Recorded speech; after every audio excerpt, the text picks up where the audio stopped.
یہ واقعہ صرف ایک قوم کی تباہی کا نہیں بلکہ ایک ایسی حقیقت ہے جو صدیوں بعد بھی دنیا کے لیے عبرت کا نشان بنی ہوئی ہے۔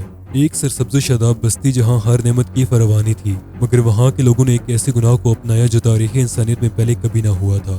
ان کی بدعمالیاں اس حد تک بڑھ گئی تھی کہ زمین ان کے بوجھ سے کرانے لگی اور آسمان ان پر لعنت بھیجنے لگا۔ پھر ایک رات ایسی آئی کہ جس کے بعد نہ تو وہ بستیاں رہی اور نہ ان کے مکین۔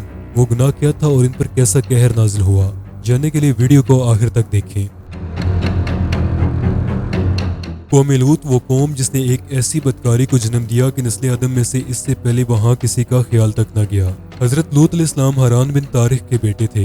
حران بن طارق جو کہ حضرت ابراہیم علیہ السلام کے بھائی تھے، یعنی حضرت لوط علیہ السلام حضرت ابراہیم علیہ السلام کے بھتیجے حضرت اسحاق اور حضرت اسماعیل علیہ السلام کے چچازاد بھائی تھے۔ آپ کی پیدائش عراق کے قدیم شہر ار میں ہوئی، جہاں حضرت ابراہیم علیہ السلام بھی آباد تھے۔ حضرت لوط علیہ السلام کے بچپن میں ہی آپ کے والد وفات پا گئے، جس کے بعد آپ کی پرورش اور تربیت کا ذمہ حضرت ابراہیم علیہ السلام نے لیا اور اپنے ہی بیٹوں کی طرح آپ کی پرورش کی۔ حضرت لوط علیہ السلام نے بھی اپنے چچا حضرت ابراہیم علیہ السلام کے ساتھ ہجرت کی اور دونوں اللہ تعالیٰ کی جانب سے مقرر کیے گئے الگ الگ مقامات پر آباد ہو گئے۔ حضرت لوط علیہ السلام نے متفقات نامی سرزمین کی طرف ہجرت کی، جو سدوم، عمورہ، سوگر اور سبومین نامی 4 شہروں پر مشتمل تھی۔ یہ جگہ پہلے تو خشک تھی، پھر زلزلوں سے یہاں پر گڑھے پڑ گئے اور دریاؤں کا پانی یہاں تک آ پہنچا۔ قوم لوط کے شہر اس سمندر کے کنارے دریافت کیے گئے ہیں۔ حضرت ابراہیم علیہ السلام کے زمانے میں ہی آپ کو سدوم شہر میں ان لوگوں کی ہدایت اور انہیں دعوت حق دینے کے لیے اللہ تعالیٰ نے منصب نبوت عطا کیا۔ سدوم شہر کافی گنجان آباد تھا اور کئی بستیوں پر مشتمل تھا۔ اللہ تعالیٰ نے سدوم شہر کو سرسبز و شاداب باغات، زرخیز زمین اور قدرتی خوبصورتی جیسی نعمتوں سے خوب نوازا تھا۔ یہاں ہر قسم کی فصل، پھل، میوہ جات کی پیداوار باکثرت اور اس بستی کی ضروریات سے کئی زیادہ تھی، جس کی وجہ سے آس پاس کی بستیوں کے لوگ بھی اپنی ضروریات زندگی کو پورا کرنے کے لیے قوم لوط کی بستی کا رخ کرتے تھے۔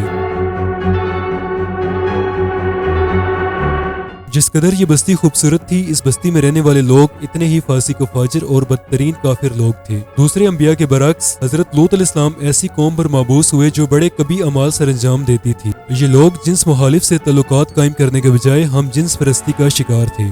اس بستی کے مرد مردوں سے جبکہ عورتیں عورتوں سے اپنی خواہش پوری کرتی تھی، جبکہ زیادہ تر روایات میں صرف مردوں کی ہم جنسی کا ذکر ملتا ہے۔ قوم لوط کا یہ گناہ ایسا گناہ تھا جو اس سے پہلے نسل آدم میں سے کسی نے نہ کیا تھا۔ یہ خاص بیماری ان پر سرایت کر چکی تھی۔ کچھ روایات میں بیان کیا گیا ہے کہ جو لوگ اپنے ضروریات زندگی کو پورا کرنے کے لیے سدوم شہر کی طرف رخ کرتے تھے، یہ ان لوگوں میں بھی خوبصورت نوجوانوں کو پکڑ کر اپنا شکار بنا لیتے تھے۔ کوئی بھی مسافر ان کے علاقے سے باخیریت نہ گزر سکتا تھا، لہٰذا حضرت لوط علیہ السلام کی تبلیغ کا محور بھی یہی تھا، جبکہ دوسرے انبیاء کی تبلیغ کا محور شرک اور بت پرستی کی مخالفت تھا۔ حضرت لوط علیہ السلام ان لوگوں کو شب روز نصیحت کرتے اور بدکاری کے اس عمل سے توبہ کرنے کا حکم دیتے، جو کہ قرآن کریم کی ان آیات میں صاف واضح ہے، جس کا مفہوم کچھ یوں ہے۔ قوم لوط نے اللہ تعالیٰ کے بھیجے ہوئے رسولوں کو جھٹلایا، جبکہ ان کے بھائی لوط نے ان لوگوں سے کہا کہ تم گناہ سے پرہیز کیوں نہیں کرتے، انسانوں میں مردوں کے پاس ہی جاتے ہو، جبکہ اللہ تعالیٰ نے تمہارے لیے بیویاں پیدا کی ہیں، انہیں چھوڑ دیتے ہو اور تم حد سے گزر جانے والی قوم ہو۔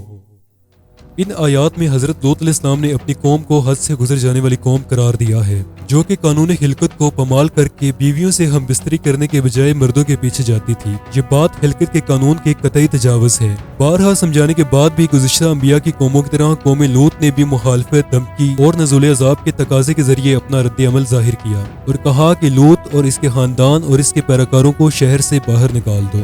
لہٰذا اللہ تعالیٰ کی مشیت یہ ٹھہری کہ یہ قوم صفحہ ہستی سے نابود ہو جائے اور ان کی نسل ختم ہو جائے، اور اللہ تعالیٰ نے ان کی طرف عذاب کے لیے فرشتے روانہ کیے۔ فرشتوں نے قوم لوط کی طرف آنے سے پہلے حضرت ابراہیم علیہ السلام سے ملاقات کی اور یہ ماجرا انہیں سنایا کہ ہم قوم لوط کو برباد کرنے جا رہے ہیں، جس کے جواب پر حضرت ابراہیم علیہ السلام نے حضرت لوط علیہ السلام کا پوچھا تو فرشتوں نے کہا کہ ہمیں معلوم ہے کہ وہ اس وقت اسی بستی میں ہیں، لیکن ہم انہیں ان کے خاندان اور ان کے پیروکاروں سمیت بچا لیں گے۔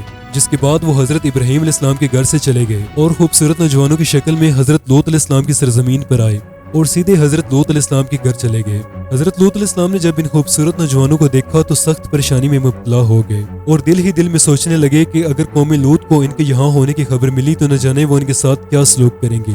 حضرت لوط علیہ السلام کی بیوی وائلہ جو کہ ایک منافقہ خاتون تھی اور ان پر ایمان نہ لائی تھی، اس نے اس بستی کے لوگوں کو جا کر بتایا کہ کچھ خوبصورت نوجوان لڑکے حضرت لوط علیہ السلام کے گھر مہمان ٹھہرے ہیں۔ یہ سننے کے بعد وہ لوگ حضرت لوط علیہ السلام کے گھر کے باہر جمع ہو گئے اور لوط علیہ السلام سے کہنے لگے کہ کیا ہم نے تمہیں مہمان ٹھہرانے سے روکا نہیں تھا؟ اب یہ سوال سامنے آتا ہے کہ انہوں نے حضرت لوط علیہ السلام کو ایسا کرنے سے منع کیوں کیا تھا؟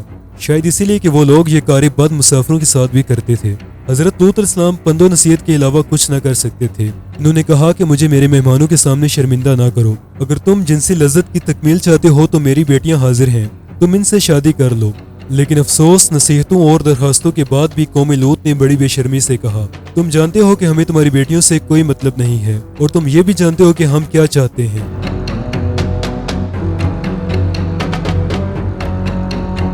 ان بظاہر مہمان فرشتوں نے اس قوم کی گفتگو کو سنا اور حضرت لوط علیہ السلام کی پریشانی کو دیکھتے ہوئے کہا کہ ہم تمہارے پروردگار کی جانب سے بھیجے ہوئے فرشتے ہیں، وہ لوگ ہرگز تم تک نہیں پہنچ سکیں گے۔ اور ان فرشتوں نے حضرت لوط علیہ السلام سے کہا کہ تم اپنے اہل و عیال سمیت یہاں سے چلے جاؤ اور تم میں سے کوئی بھی پیچھے مڑ کر مت دیکھے۔ جب حضرت لوط علیہ السلام اپنے اہل و عیال سمیت اس شہر سے باہر نکل رہے تھے تو حضرت لوط علیہ السلام کی وہی منافقہ بیوی اپنی قوم کی طرف واپس پلٹ گئی اور وہاں ہی پتھر کے مجسمے میں تبدیل ہو گئی، جس کا مجسمہ آج بھی بحر مردار کے ساحل پر واقع ہے۔ اس کے بعد جیسے ہی صبح ہوئی تو ان فرشتوں نے اس بستی کو اپنے پروں پر اٹھا لیا اور آسمان سے واپس زمین پر دے مارا۔ اس کے بعد شدید زلزلہ اور پتھروں کی بارش برسائی گئی اور ہر پتھر پر مرنے والے کا نام لکھا ہوا تھا، جس کا ذکر سورہ ہود میں آتا ہے کہ ہم نے اس قوم پر مٹی بھرے پتھروں کی بارش کی، وہ پتھر جن پر تیرے پروردگار کی جانب سے نشان لگے ہوئے تھے، اور وہ سزا ظالموں سے دور نہیں۔ صبح سویرے ان پر شروع ہونے والا عذاب رات تک جاری رہا اور ان کی خوبصورت بستیاں ایک بدبودار جھیل میں تبدیل کر دی گئی جو رہتی دنیا تک کسی جاندار کے کام نہ آئے گی۔ اس خاص حصے کو ڈیڈ سی یعنی بحر المردار کے نام سے جانا جاتا ہے۔ کچھ ہی عرصہ پہلے آثار قدیمہ پر ریسرچ کرنے والی ٹیموں نے اس بستی کو ڈھونڈ نکالا ہے، جبکہ آرکالوجسٹ کے مطابق یہ تحقیق کی گئی ہے کہ اس بستی پر زندگی اچانک ختم ہوئی جب وہ لوگ اپنے روزمرہ کے کاموں میں مصروف تھے اور عذاب الہی کا شکار ہوئے، اور اس قوم کے مجسمے آج بھی ڈیڈ سی میں موجود ہیں۔